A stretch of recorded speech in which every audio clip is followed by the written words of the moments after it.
Welcome to The Source, where we combine the headlines with in-depth conversations with the newsmakers themselves.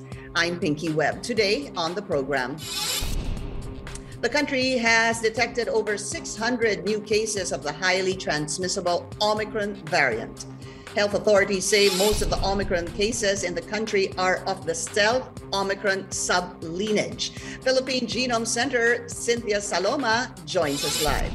And later, the National Telecommunications Commission denies allegations that its grant of ABS-CBN frequencies to several firms are a midnight deal. NTC Deputy Commissioner Edgardo Cabarrios also joins us live.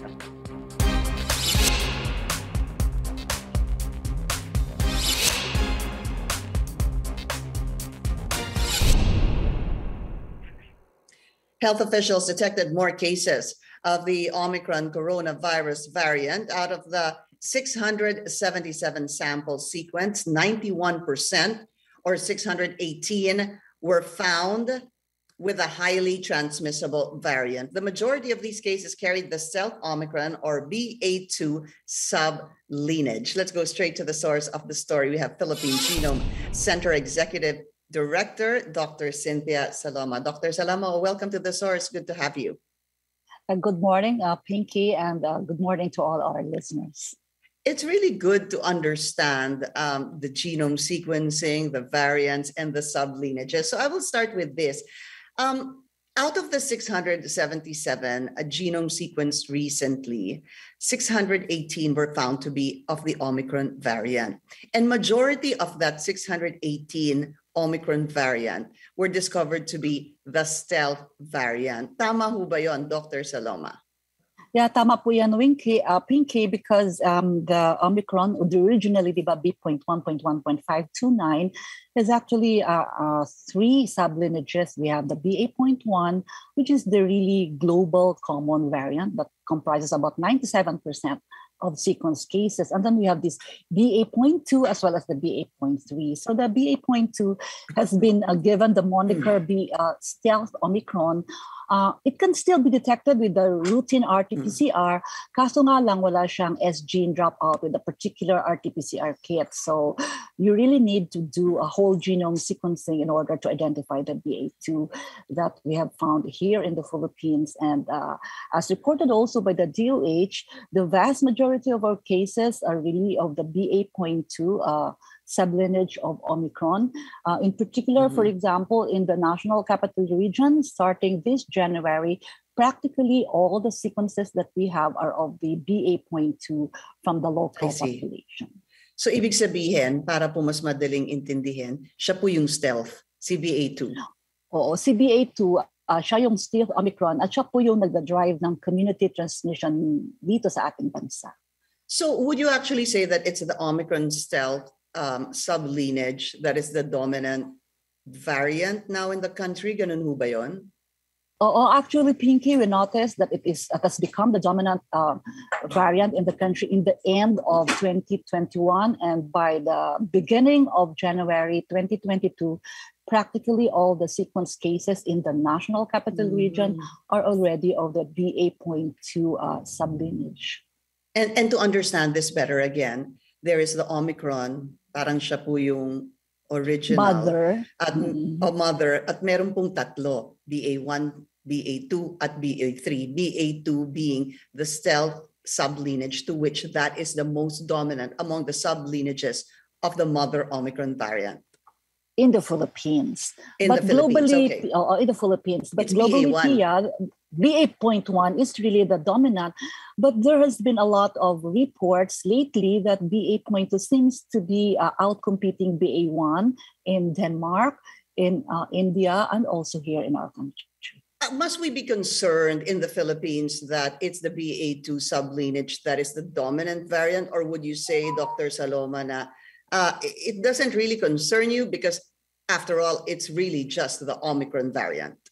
Yeah, that is correct, Pinky. It doesn't really concern us in terms of symptomatology and presentation kasi the clinical presentation is still the classic Omicron, where you have upper respiratory tract infections. But what is significant is, of course, we're looking at this very, very closely kasi nakikita natin na it's outcompeting BA.1. So probably it has some competitive advantage in terms of transmissibility. So in terms of its biological meaning, pinapag-aralan pa natin at so of course the other researchers around the world. But so far, the indications are that the symptoms compared to Delta are much, much milder. And then of course, there are a lot of asymptomatic cases. And this could also reflect the fact that particularly here in the National Capital Region and in the Calabarzon area, we are really, the vaccination coverage is really high. But does it matter, Dr. Saloma, that the more dominant sub-lineage right now in the country is the stealth? Is there any study that the implication here, Pia, is yung shortcut, yung implication in terms of symptoms, Pinky. In terms of symptoms, wala naman po tayong masyadong pagkakaiba. Ang importante lang, Pia, is, Pinky, is we cannot use yung RT-PCR kit na pwedeng S-gene dropout. So we really have to do whole genome sequencing in this matter. I see. So you go a step further to actually determine this stealth sub-lineage. Is that correct? Yes, because in the other countries, Pinky, before, the moment they do this attack path kit and they see an S-gene dropout, they can make some assumptions such as the probability that it's already the Omicron variant. But with the BA.2 stealth Omicron, you cannot use this kit and you just have to do whole genome sequencing. I see. Okay. Are you guys seeing at the Philippine Genome Center other variants of concern? Is there anything, with my limited knowledge on this, may nakikita ho ba kayong kakaiba pang variant aside from the Omicron that you're seeing? And Delta, also, of course. for now, Pinky is practically Omicron, particularly here in NCR. In the other places in the country, meron pa tayong mga small places where we still detect Delta. But on the whole, talagang ang dominant sa ating bansa is really the Omicron variant. So regarding new variants that are emerging, we have not seen them yet. But this is the nature of the virus. So most likely, this is not going to be the last variant. But we hope that it will be the last variant of concern. We hope. From the time that we were discussing, or I had been discussing the genome sequencing, I understood that on an average, the Philippine Genome Center genome sequences about 700 per week. Is that still the capacity on a weekly basis in terms of genome sequencing? So the capacity, Pinky, has actually doubled. We can do two times that. The limiting factor here is really the availability of submitted sequences to us. So that is on the one hand. So because we have automated the extraction process, PGC can actually double that output per week. But for now, there are also, of course, challenges in the submission of samples. So ngayon, normally we do a 750 weekly run, or sometimes if there are emergency cases, we have to do another 48 fast run, overnight run. But at the same time, Pinky, it's also good news because very soon we can expand that operation in other regions of the country, notably in Visayas and Mindanao. Hopefully this February, dumating na po yung mga machines sa kanila. They are already in Visayas, the installation has been finished, so they are already starting their workflow. When do you think they will be able to start genome sequencing in the Visayas and Mindanao? Early part of February ho kaya, or mid-Feb? Probably early part of February to the second week of February. That is our estimate, Pinky. And both Visayas and Mindanao? Yes, the equipment have been installed. Nauna lang po ma-install doon sa Visayas, and they are starting their testing of their workflows, coordinating with the local laboratories. So nagsimula na po sila this week.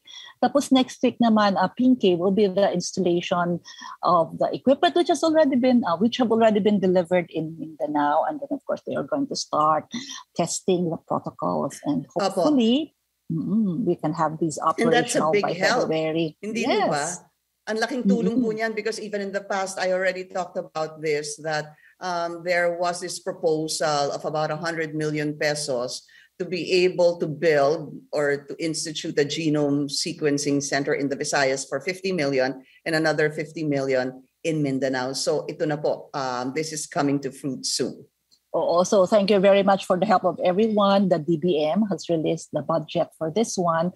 And of course, the procurement has been done, and our facilities in the Visayas and Mindanao are actually able to do a whole genome sequencing. At saka, Pinky, mas mataas pa sa 50 million ang naibigay ng ating gobyerno para sa kanila kasi they have to buy the equipment as well as, of course, the kits and other freezers for the operation. Again, maybe as a final note, Dr. Saloma, this will make the Philippine Genome Center here, it will make the job, well, siguro a little bit easier kasi hindi na ho kailangan padala yung mula sa Visayas na samples and Mindanao sa Maynila. At pwede na po sila dun sa Visayas and pwede na rin po sa Mindanao. I want to find out though, what is the capacity of the center in Visayas? How many can they genome sequence in a week? And that also of Mindanao. Okay, so the same equipment have been installed in the Visayas and Mindanao. So the capacity there is about 350 per week, or for small runs, they can also do 30 samples per day. So each of them can do 350 a week. All right. The Philippine Genome Center Chief, Dr. Cynthia Saloma. Ma'am, thank you so much for your time. Thank you so much, Pinky, for having me. And thank you. As some groups coming up are calling to move to grant ABS-CBN frequencies to companies an almost midnight deal. NTC Deputy Commissioner Edgardo Cabarrios shares his thoughts after the break. Please stay tuned.